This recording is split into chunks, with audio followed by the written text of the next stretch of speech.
I was so entertained and addicted to Pam and Tommy. And at the same time, for various reasons, I thought, I thought that Pam Anderson came off so sympathetic. I had so much more sympathy for her and what she went through, and she comes off really well. At the same time, I kept thinking, does she want me to watch this? Does she want this dramatized?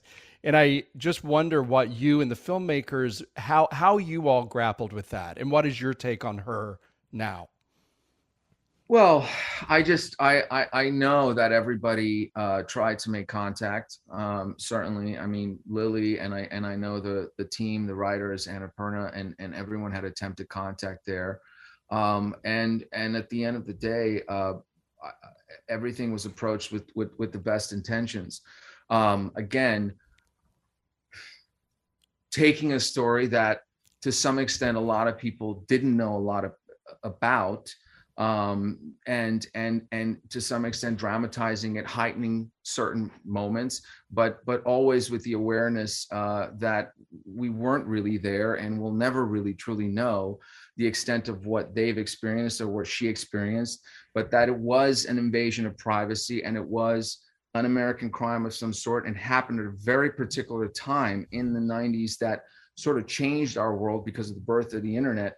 And in a way, kind of comes all the way back around to where we find ourselves today in terms of just how we interact with one another, because the invasion of privacy hasn't really changed much. It feels like it's only kind of quadrupled, and now it's not just celebrities that are kind of the victims of that, but it's also younger people on social media and the bullying and the repercussions that these companies sort of just take no credit for.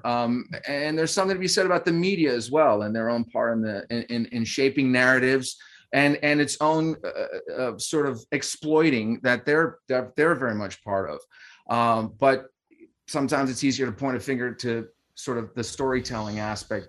Again, in terms of storytelling, I've always looked at it as a way of communication, as a way of bringing awareness, because that's how I grew up. I guess I learned a lot from movies because I couldn't have conversations at home sometimes that I needed to have, or, I didn't always go to therapy or something. So I still see it as a way of communicating or bringing awareness to something. And I know essentially that was the goal here for everybody.